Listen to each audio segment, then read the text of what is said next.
شروع اللہ کا نام لے کر جو بڑا مہربان نہایت رحم والا ہے۔ کاف ہا یا عین صاد، یہ تمہارے پروردگار کی مہربانی کا بیان ہے جو اس نے اپنے بندے زکریا پر کی تھی جب انہوں نے اپنے پروردگار کو دبی آواز سے پکارا اور کہا کہ اے میرے پروردگار، میری ہڈیاں بڑھاپے کے سبب کمزور ہو گئی ہیں اور سر سفید بالوں کی وجہ سے چمکنے لگا ہے، اور اے میرے پروردگار، میں تجھ سے مانگ کر کبھی محروم نہیں رہا، اور میں اپنے بعد اپنے بھائی بندوں سے ڈرتا ہوں، اور میری بیوی بانجھ ہے، پھر بھی مجھے اپنے پاس سے ایک وارث عطا فرما جو میری اور اولاد یعقوب کی میراث کا مالک ہو، اور اے میرے پروردگار اس کو خوش اخلاق بنائیو۔ فرمایا اے زکریا، ہم تم کو ایک لڑکے کی بشارت دیتے ہیں جس کا نام یحییٰ ہوگا، اس سے پہلے ہم نے اس نام کا کوئی شخص پیدا نہیں کیا۔ انہوں نے کہا کہ پروردگار، میرے ہاں کس طرح لڑکا ہوگا جبکہ میری بیوی بانجھ ہے اور میں بڑھاپے کی اس حالت کو پہنچ گیا کہ سوکھ گیا ہوں۔ حکم ہوا کہ اسی طرح ہوگا۔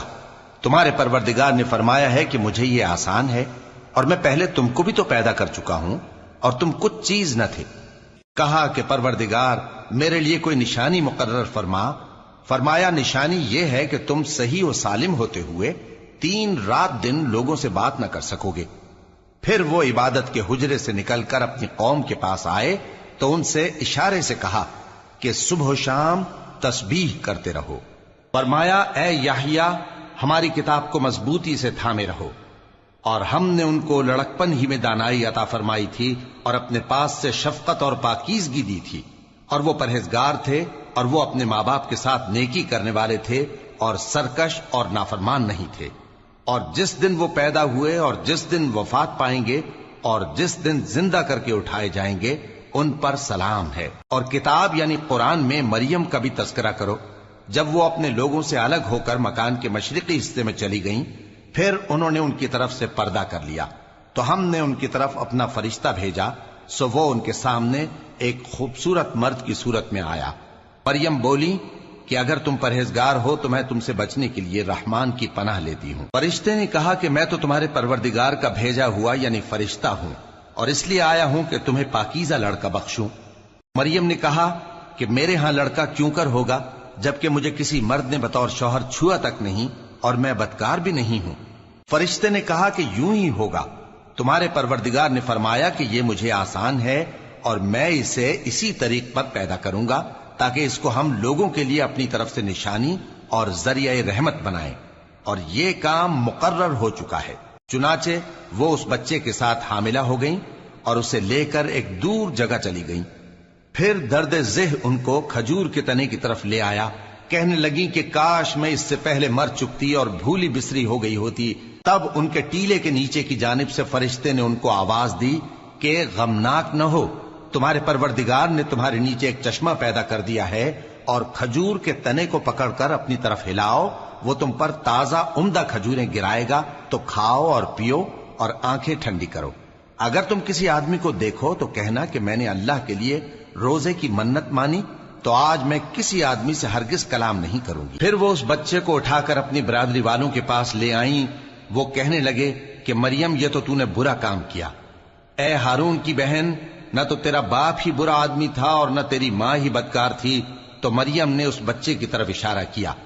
وہ بولے کہ ہم اس سے کہ گود کا بچہ ہے کیسے بات کریں؟ بچے نے کہا کہ میں اللہ کا بندہ ہوں، اس نے مجھے کتاب دی ہے اور نبی بنایا ہے، اور میں جہاں ہوں اور جس حال میں ہوں اس نے مجھے صاحب برکت بنایا ہے، اور جب تک زندہ ہوں مجھ کو نماز اور زکوٰۃ کا ارشاد فرمایا ہے، اور مجھے اپنی ماں کے ساتھ نیک سلوک کرنے والا بنایا ہے اور سرکش و بدبخت نہیں بنایا، اور جس دن میں پیدا ہوا اور جس دن مروں گا اور جس دن زندہ کر کے اٹھایا جاؤں گا مجھ پر سلام ہے۔ یہ مریم کے بیٹے عیسیٰ ہیں، اور یہ سچی بات ہے جس میں لوگ شک کرتے ہیں۔ اللہ کو شایع نہیں کہ کسی کو بیٹا بنائے، وہ پاک ہے، جب کسی چیز کا ارادہ کرتا ہے تو اس کو یہی کہتا ہے کہ ہو جا تو وہ ہو جاتی ہے، اور بے شک اللہ ہی میرا اور تمہارا پروردگار ہے، تو اسی کی عبادت کرو، یہی سیدھا رستہ ہے۔ پھر اہل کتاب کے فرقوں نے باہم اختلاف کیا، سو جو لوگ کافر ہوئے ہیں ان کو بڑے دن یعنی قیامت کے روز حاضر ہونے سے خرابی ہے۔ وہ جس دن ہمارے سامنے آئیں گے کیسے سننے والے اور کیسے دیکھنے والے ہوں گے، مگر ظالم آج کھلی گمراہی میں ہیں، اور ان کو حسرت و افسوس کے دن سے ڈرا دو جب بات فیصل کر دی جائے گی اور وہ غفلت میں پڑے ہوئے ہیں اور ایمان نہیں لاتے۔ ہم ہی زمین کے اور جو لوگ اس پر بستے ہیں ان کے وارث ہوں گے، اور ہماری ہی طرف ان کو لوٹنا ہوگا۔ اور کتاب میں ابراہیم کا ذکر کرو، بے شک وہ نہایت سچے تھے، پیغمبر تھے۔ جب انہوں نے اپنے باپ سے کہا کہ ابا، آپ ایسی چیزوں کو کیوں پوچھتے ہیں جو نہ سنیں اور نہ دیکھیں اور نہ آپ کے کچھ کام آ سکیں؟ ابا، مجھے ایسا علم ملا ہے جو آپ کو نہیں ملا، تو میرے ساتھ ہو جائیے، میں آپ کو سیدھی راہ پر لے چلوں گا۔ ابا، شیطان کی پوجا نہ کیجیے، بے شک شیطان اللہ کا نافرمان ہے۔ ابا، مجھے ڈر لگتا ہے کہ آپ کو اللہ کا عذاب آ پکڑے تو آپ شیطان کے ساتھی ہو جائیں۔ اس نے کہا کہ ابراہیم، کیا تو میرے معبودوں کے خلاف ہے؟ اگر تو باز نہ آئے گا تو میں تجھے سنسار کر دوں گا اور تو ہمیشہ کے لیے مجھ سے دور ہو جا۔ ابراہیم نے سلام علیکم کہا اور کہا کہ میں آپ کے لیے اپنے پروردگار سے بخشش مانگوں گا، بے شک وہ مجھ پر نہایت مہربان ہے۔ اور میں آپ لوگوں سے اور جن کو آپ اللہ کے سوا پکارا کرتے ہیں ان سے کنارہ کرتا ہوں اور اپنے پروردگار ہی کو پکاروں گا۔ امید ہے کہ میں اپنے پروردگار کو پکار کر محروم نہیں رہوں گا۔ اور جب ابراہیم ان لوگوں سے اور جن کی وہ اللہ کے سوا پرستش کرتے تھے الگ ہو گئے تو ہم نے ان کو اسحاق اور اسحاق کو یعقوب بخشے اور ہر ایک کو پیغمبر بنایا، اور ہم نے ان کو اپنی رحمت سے بہت سی چیزیں عنایت کی اور ان کا ذکر جمیل بلند کیا۔ اور کتاب میں موسیٰ کا بھی ذکر کرو، بے شک وہ ہمارے برگزیدہ تھے اور رسول تھے، نبی تھے، اور ہم نے ان کو طور کی داہنی طرف سے پکارا اور باتیں کرنے کے لیے نزدیک بلایا، اور اپنی مہربانی سے ان کو ان کا بھائی ہارون پیغمبر بنا کر عطا کیا۔ اور کتاب میں اسماعیل کا بھی ذکر کرو، وہ وعدے کے سچے اور رسول تھے، نبی تھے، اور وہ اپنے گھر والوں کو نماز اور زکوٰۃ کا حکم کرتے تھے اور اپنے پروردگار کے ہاں پسندیدہ تھے۔ اور کتاب میں ادریس کا بھی ذکر کرو، وہ بھی نہایت سچے تھے، نبی تھے، اور ہم نے ان کو اونچی جگہ اٹھا لیا تھا۔ یہ وہ لوگ ہیں جن پر اللہ نے اپنے پیغمبروں میں سے فضل کیا، یعنی اولاد آدم میں سے، اور ان لوگوں میں سے جن کو ہم نے نوح کے ساتھ کشتی میں سوار کیا، اور ابراہیم اور یعقوب کی اولاد میں سے، اور ان لوگوں میں سے جن کو ہم نے ہدایت دی اور جنہیں برگزیدہ کیا۔ جب ان کے سامنے ہماری آیتیں پڑھی جاتی تھیں تو سجدے میں گر پڑتے اور روتے رہتے تھے۔ پھر ان کے بعد چند ناخلف ان کے جانشیں ہوئے جنہوں نے نماز کو ضائع کر دیا اور خواہشات نفسانی کے پیچھے لگ گئے، سو ان قریب ان کو گمراہی کی سزا ملے گی۔ ہاں، جس نے توبہ کی اور ایمان لایا اور عمل نیک کیے تو ایسے لوگ بہشت میں داخل ہوں گے اور ان کا ذرا نقصان نہ کیا جائے گا، یعنی ہمیشہ کی بہشتوں میں جس کا اللہ نے اپنے بندوں سے وعدہ کیا ہے کہ جو ان کی آنکھوں سے پوشیدہ ہے۔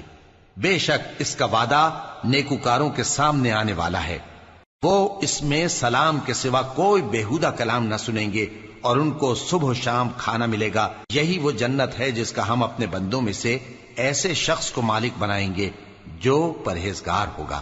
اور فرشتوں نے پیغمبر کو جواب دیا کہ ہم تمہارے پروردگار کے حکم کے سوا اتر نہیں سکتے، جو کچھ ہمارے آگے ہے اور جو پیچھے ہے اور جو اس کے درمیان ہے سب اسی کا ہے، اور تمہارا پروردگار بھولنے والا نہیں، یعنی آسمان اور زمین کا اور جو ان دونوں کے درمیان ہے سب کا پروردگار، تو اسی کی عبادت کرو اور اس کی عبادت پر ثابت قدم رہو۔ بھلا تم کوئی اس کا ہم نام جانتے ہو؟ اور کافر انسان کہتا ہے کہ جب میں مر جاؤں گا تو کیا زندہ کر کے نکالا جاؤں گا؟ کیا ایسا انسان یاد نہیں کرتا کہ ہم نے اس کو پہلے بھی تو پیدا کیا تھا جبکہ وہ کچھ بھی چیز نہ تھا؟ سو تمہارے پروردگار کی قسم، ہم ان کو جمع کریں گے اور شیطانوں کو بھی، پھر ان سب کو جہنم کے گرد حاضر کریں گے اور وہ گھٹنوں پر گرے ہوئے ہوں گے۔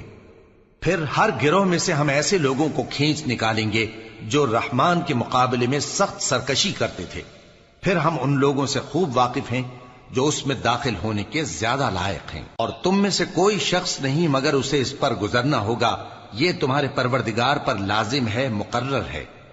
پھر ہم پرہیزگاروں کو نجات دیں گے اور ظالموں کو اس میں گھٹنوں کے بل پڑا ہوا چھوڑ دیں گے۔ اور جب ان لوگوں کے سامنے ہماری آیتیں پڑھی جاتی ہیں تو جو کافر ہیں وہ مومنوں سے کہتے ہیں کہ دونوں فریق میں سے مکان کس کے اچھے اور مجلسیں کس کی بہتر ہیں، اور ہم نے ان سے پہلے بہت سی امتیں ہلاک کر دیں وہ لوگ ان سے ٹھاٹ باٹ اور نمود و نمائش میں کہیں اچھے تھے۔ کہہ دو کہ جو شخص گمراہی میں پڑا ہوا ہے، رحمان اس کو آہستہ آہستہ مہلت دیا جاتا ہے، یہاں تک کہ جب اس چیز کو دیکھ لیں گے جس کا ان سے وعدہ کیا جاتا ہے، خواہ عذاب اور خواہ قیامت، تو اس وقت جان لیں گے کہ مکان کس کا برا ہے اور لشکر کس کا کمزور ہے۔ اور جو لوگ ہدایت یاب ہیں، اللہ ان کو زیادہ ہدایت دیتا ہے، اور نیکیاں جو باقی رہنے والی ہیں وہ تمہارے پروردگار کے ہاں صلے کے لحاظ سے خوب اور انجام کے اعتبار سے بہتر ہیں۔ بھلا تم نے اس شخص کو دیکھا جس نے ہماری آیتوں سے کفر کیا اور کہنے لگا کہ اگر میں اثر نو زندہ ہوا بھی تو یہی مال اور اولاد مجھے وہاں ملے گا؟ کیا اس نے غیب کی خبر پالی ہے یا اللہ کے یہاں سے عہد لے لیا ہے؟ ہرگز نہیں۔ یہ جو کچھ کہتا ہے ہم اس کو لکھتے جاتے اور اس کے لیے آہستہ آہستہ عذاب بڑھاتے جاتے ہیں، اور جو چیزیں یہ بتاتا ہے ان کے ہم وارث ہوں گے، اور یہ اکیلا ہمارے سامنے آئے گا، اور ان لوگوں نے اللہ کے سوا اور معبود بنا لیے ہیں تاکہ وہ ان کے لیے موجب عزت ہوں۔